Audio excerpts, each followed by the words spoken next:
आज की जो हमने ये पत्रकार वार्ता रखी है वो इस बात को लेकर के रखी है कि भारतीय जनता पार्टी और लेफ्टिनेंट गवर्नर मनोज सिन्हा साहब हर रोज झूठ के ऊपर झूठ बोल करके जम्मू कश्मीर की आवाम को और देश की आवाम को मिसलीड कर रहे हैं। आज लेफ्टिनेंट गवर्नर मनोज सिन्हा साहब ने कहा कि जम्मू कश्मीर की सरकार प्रशासन जम्मू कश्मीर में असेंबली के चुनाव करवाने के लिए तैयार है, लेकिन हम दावा करते हैं कि भारतीय जनता पार्टी 2023 में असेंबली के चुनाव बिल्कुल नहीं करवाएगी और लेफ्टिनेंट गवर्नर मनोज सिन्हा साहब सरासर झूठ बोल रहे हैं। हमारी ये कहना है कि supreme court lieutenant governor Manoj Sinha साहब को और चुनाव आयोग और इसके साथ साथ भारतीय जनता पार्टी को यह दिशा निर्देश जारी करे कि जम्मू कश्मीर में तब तक कोई चुनाव नहीं करवाया जाए जब तक कि सुप्रीम कोर्ट में 370, 35A, रियासत का दर्जा, J&K स्टेटहुड और इंस्ट्रूमेंट ऑफ असेशन की शर्तें जब तक लागू नहीं हो जाती तब तक जम्मू कश्मीर में चुनाव नहीं करवाए जाएं। और ये भारतीय जनता पार्टी चुनावों से भाग रही है। लेफ्टिनेंट गवर्नर मनोज सिन्हा साहब भारतीय जनता पार्टी के स्पोक्स पर्सन की तरह एक उनके काम कर रहे हैं और बीजेपी का एजेंडा आगे लेकर के चल रहे हैं। और हमें खुशी है कि हमारा केस जो है वो सुप्रीम कोर्ट में बहुत मजबूत है। ये जम्मू कश्मीर की 1 करोड़ 30 लाख अवाम और नौजवानों के लिए खुशी की बात है कि हमें स्पेशल स्टेटस 370, 35A, इल्हाक की शर्तें, एब्रोगेशन ऑफ आर्टिकल 370 और 5 अगस्त 2019 को जो भारतीय जनता पार्टी ने गलत फैसले लिए हैं वो सुप्रीम कोर्ट सब वापस हमें दिलाएगा और सुप्रीम कोर्ट से हमें हासिल होंगे। इसलिए आज हमारी ये मांग है और हमारा ये कहना है और हम ये दावे के साथ कह सकते हैं कि भारतीय जनता पार्टी जम्मू कश्मीर में चुनाव नहीं करवाएगी। और इसके साथ साथ ये ब्यूरोक्रेसी हावी है जम्मू कश्मीर में तमाम डेमोक्रेटिक आधारों के ऊपर। ये कहते हैं कि festival of democracy Jammu Kashmir में है, प्रधानमंत्री जी का कहना है। कहां है डेमोक्रेसी? आपने पंचायत, म्युनिसिपल कॉर्पोरेशन के चुनाव, म्युनिसिपैलिटीज के चुनाव आपने मजाक बना करके रख दिया। और यही मजाक ही नहीं, ब्यूरोक्रेसी इन सब के ऊपर हॉबी है। इसीलिए हम कहते हैं कि एक तो पहले ही भारतीय जनता पार्टी ने, हम क्लियरली बोलते हैं और बिल्कुल साफ बोलते हैं कि जम्मू कश्मीर में ये चुनाव असेंबली के नहीं करवाएंगे। और मैं तमाम पॉलिटिकल पार्टीज को कहूंगा कि पहले आप रियासत के दर्जे के लिए सुप्रीम कोर्ट में 370, 35A, इल्हाक की शर्तें जो महाराजा हरि सिंह जी ने जिन शर्तों के ऊपर भारत के साथ इल्हाक किया था, उन शर्तों के ऊपर आप पहले सुप्रीम कोर्ट से इंसाफ ले लें।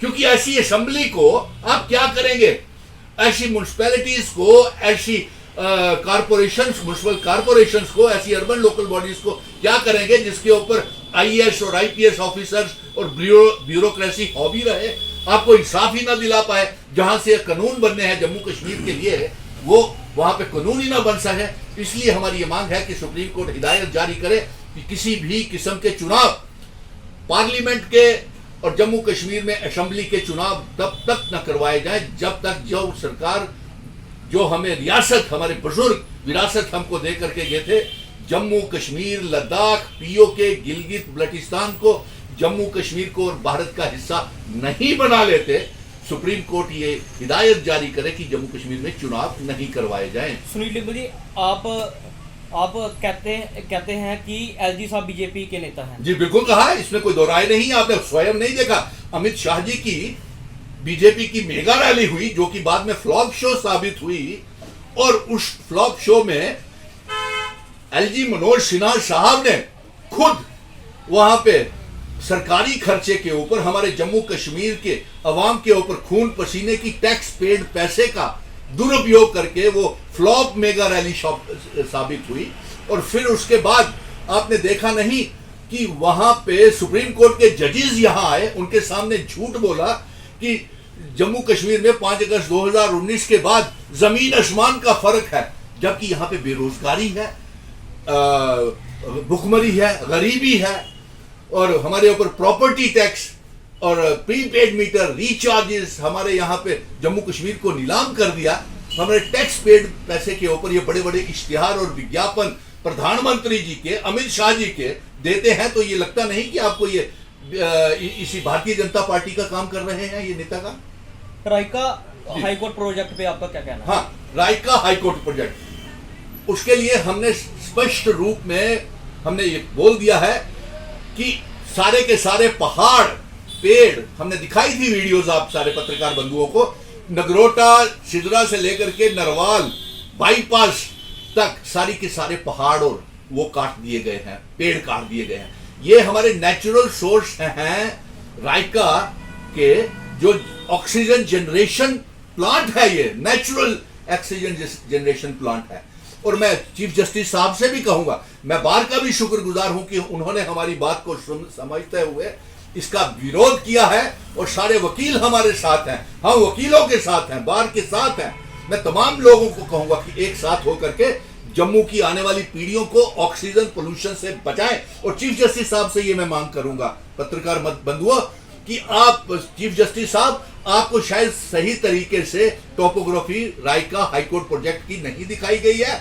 आप एक ड्रोन फोटो शूट करवाएं, वीडियो शूट करवाएं, और चीफ जस्टिस साहब आप अपने सुप्रीम कोर्ट में मनाएं और देखें कि जम्मू का नेचुरल रिसोर्सेज को किस तरीके से तबाह किया जा रहा है। 370 केस पर आपका क्या कहना है? जी बिल्कुल, 370 मैं इसके ऊपर आप पत्रकार बंधुओं को सभी को मुबारक देता हूं कि आपने 5 अगस्त 2019 के बाद सुनील डिम्पल का धरने प्रदर्शन, जेलों में गया, भूख हड़तालें रखी, आपने सहयोग किया।